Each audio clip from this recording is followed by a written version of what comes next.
Welcome back to CentralCoastRadio.com. Well, last week on the show, we took a look at one of the films that Harley, Kyle, and I felt might be in Oscar contention for this year. The film was called Blackberry. Now, Lee and I are going to take a look at another film that is definitely in Oscar contention. It is the brand new film from writer-director Celine Sung. It is called Past Lives, and this film is currently sitting at about 97% on Rotten Tomatoes, which is probably a very good indication that it is going to be a film that's going to be talked about at Oscar time. Basically, it tells the story of Nora, played by Greta Lee, who, after years and years and years of after leaving Korea, moving to Canada, and ultimately ending up in New York, is connected to Jung Hae-sung, played by Teo Yoo, who was her school sweetheart when she was younger. She lost contact with him when she emigrated to Canada, and now, years later, she is married to Arthur, played by John Magaro, another writer who she met at a writer's retreat. But after reconnecting with Jung, she starts to question things about her life, and that is kind of amplified to 10 plus when Jung makes the trip to New York to visit her. Lee, it sounds like such a simple story, but this is such a emotionally complicating film. What did you think of Past Lives? I guess it's such a beautifully told story, and you feel so much for the characters, and knowing that's based, of course, on the true story, you really feel for all the people in this story. You've got childhood sweethearts who always had feelings for each other, and then you've got, you fast forward, your life changes, you make decisions and choices, and in fact, Nora herself, she's moved because her family's immigrated. It's not really her choice to move, but she seems happy with the move regardless and wants to pursue things in life career-wise. So there's all these opportunities that she would not have been able to pursue had she have not emigrated. But yeah, that doesn't change how you feel about someone. Moving miles away from someone doesn't change how you feel about them. And so while you've moved on, when you're faced with that person or you get to reconnect, there's still feelings there. And so then you've got the other character of Arthur, the husband, and, he's such a lovely character. Yeah. He's such a lovely husband. He is so understanding of his wife and how she might feel about things that you actually want him to get a bit angry sometimes, or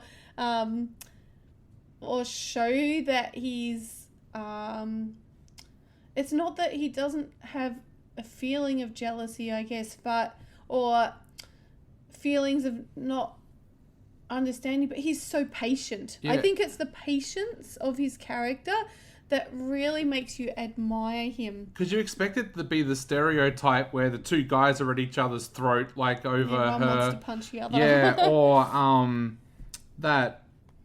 Yeah, like just those things that you generally see in films, and I think even the trailer kind of keeps you guessing as well, like what's it going to be like when Jung shows up, kind of thing. But you expect all those stereotypes, or like the stereotype that many of these movies would have had was that her husband is abusive and her childhood sweetheart comes back to rescue her, kind of thing, and it's not like that. Or they're sneaking behind each other's backs or something like that. So I think, as I said, the story is told in such a beautiful way, and you really feel for Nora in the situation she's in too, because she loves both of these men, but in different ways. And so she does make a decision, finally, and it's the right decision, but I'm not going to tell you obviously what that right decision is, because you need to watch the film to understand her thoughts, her feelings, her reactions, and her deep love for both men, and how that plays out. But yes, I thought they were all the actors were brilliant in telling this story. And there's some beautiful scenery shots too. I love how it goes back to childhood in South Korea, and when you have Moon Sung-ah playing Nora at that time too. Yes, and great acting there as well. So you see the children as, almost falling in love at a very, very young age. And then obviously there's the big move, and that tears them apart. And then it fast forwards, obviously, but there's flashbacks as well to the childhood days. Now, I'm not a big fan of flashbacks, but in this film, I think it fit perfectly. So, usually I'm someone that will say, just tell the story from start to finish. Don't do the flashback scenes. But in this story, I actually think it works really well. And it helps the story to kind of unfold more and more as it goes on, and for you to understand the depth of who these characters are. Yeah, I really, really like the work of Celine Song off the back of this film. This film reminded me very much of one of my favorite writer-directors, Woody Allen. Not only did it feel like Song made New York a character in this film, the way that Woody Allen does in his films, by having like the Brooklyn Bridge being so prominent in a lot of the shots, and talking about the different burbs that they've lived in and what each burb means, kind of thing to them. But just the way that Woody Allen will take a very simple story and draw his audience into it. I thought Celine Song did that with this. Like, this is a pretty simple story, really. Childhood sweetheart comes to visit wife of someone who's married. It's a very Woody Allen-esque kind of story. Like, he likes to explore characters, and that's exactly what happens here as well. I also like the fact that there's a natural feel to this film. Again, it goes back to what Woody Allen likes to do, where he likes to make the audience feel they're part of it. And Celine Song does that in some very interesting filmmaking ways. There is a scene here between Nora and Jung where they're waiting to get the ferry that goes out to the Statue of Liberty. And she's filmed it in such a way that you really do feel like you're somebody standing there watching them, because they're not standing in the bathed sunlight. They're standing in the shadows, which of course is what happens in real life. If you watch somebody walk past you, they're in sunlight, they're in shadow. And I really liked that. Like, even the scenes near the merry-go-round where they're sitting down talking, it's quite a long scene, but it's shot in such a way that you feel like you're sitting there watching this couple talk. And to me, that's very, very difficult for a filmmaker to get onto screen. Like, you look at romantic comedies and stuff like that, you know you're watching a film. But watching this film, like I said, with a Woody Allen movie, you feel like you're there with the characters, and Celine Song does that as well with this. The dialogue is really natural as well. It doesn't feel like it's forced dialogue or manufactured dialogue. I think also there are times where there's really intense looking into each other's eyes, looking at their body language, where the dialogue kind of cuts off for a little while, and but you can kind of understand exactly what they're feeling, or their desire, or their decision to go ahead or not to go ahead with a relationship. The